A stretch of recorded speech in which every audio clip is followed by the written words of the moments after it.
This is Boyd the Broker. You know, I suffered a major stroke in 2021.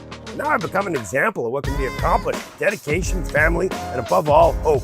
I'm willing to discuss anything so that others will find inspiration to recover as well as I have. Okay, Boyd the Broker, podcast of real estate wealth and wellness. You got to admit, this is Bob, and you got to admit, real estate wealth and wellness, holy crap, like that, what does that not cover? That covers everything. Covers surfing, covers work, covers vacation, pretty much everything. Now, this is the first time I've met Bob, but I was on my balcony, what's it been, about almost 2 years ago, and there was a big swell. This is right around, I think it was in January, and I saw a dude getting towed in Manhattan Beach, and I used to live in Hawaii, so we'd see it there. That was the first time I ever seen it, and I filmed it and then put it online, and then everybody says all these different things, and then I get a message from Bob saying, that was me, I was driving. So tell us a little bit about that day, because that looked really cool. You know, I had like over 1 million views on that.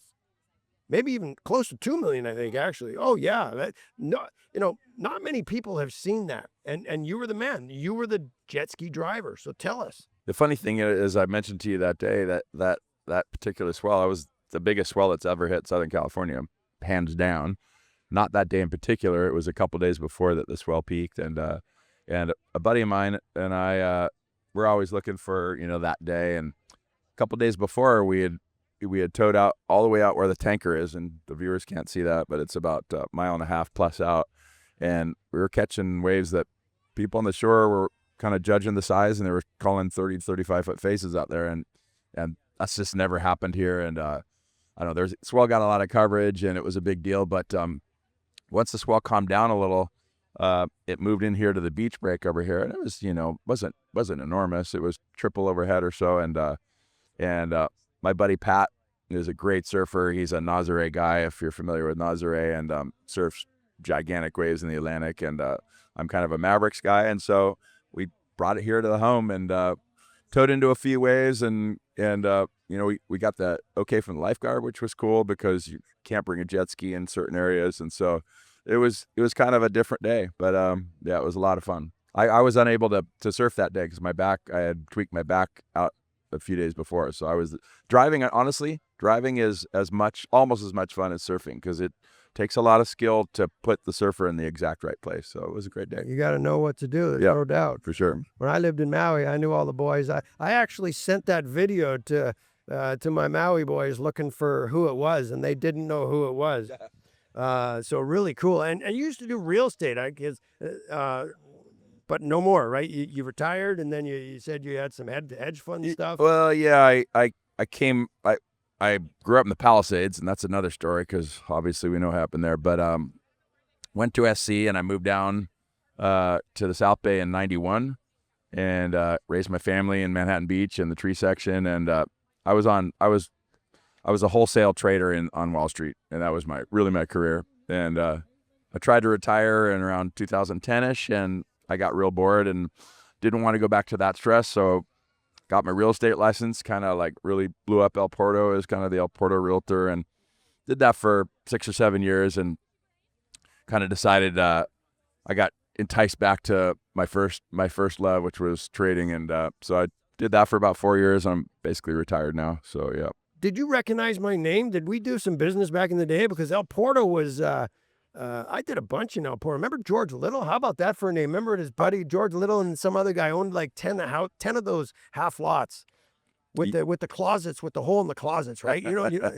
Yeah. Bob knows exactly what I'm talking about. Well, I think that might have been a tiny bit before I got there, because I did one of my big ins. So we went through the real estate licensing process. You get these, you get the training and you get the coaching on, okay, these are ways to make things work.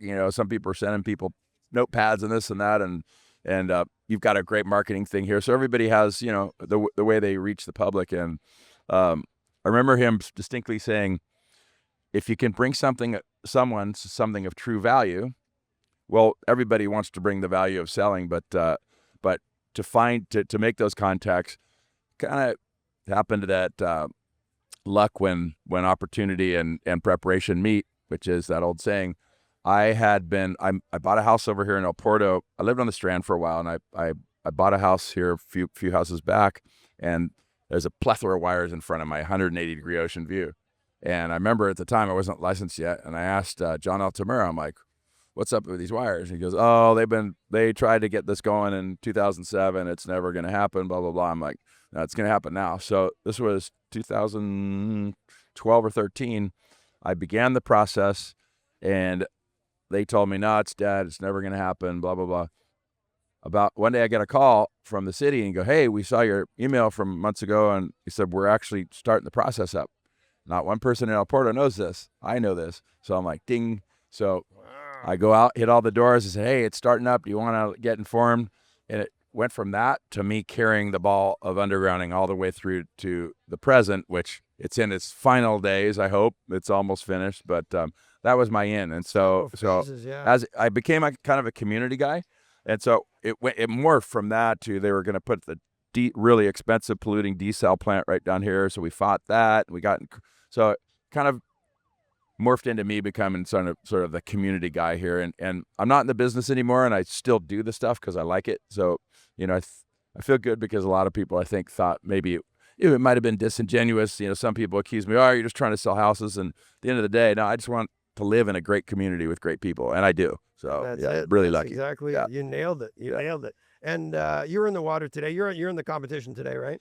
Unfortunately, I'm not. I hurt my back a number of years ago, and which is one of the reasons why I tow, because I can't really paddle much anymore. So you lived in Hawaii. You know what a paipo is, right?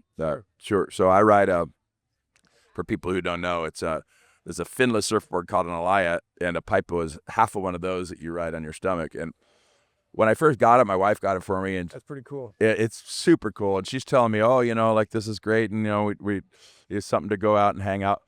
It went from a shore break toy to I'm flying down to Puerto Escondido and riding like triple overhead waves on it. It rides much differently than an actual bodyboard. I've never bodyboarded, but you can really surf on it. It's super fun. I've seen guys do that. Yeah. It's a lot of fun. No doubt. You get barreled. I get barreled every time I paddle out, which that was a twice a year occurrence when I was a surfer. So there's the stoke. You got it. Yeah. Well, man, what a pleasure. I got to meet Bob. Bob Sievers. Holy crap.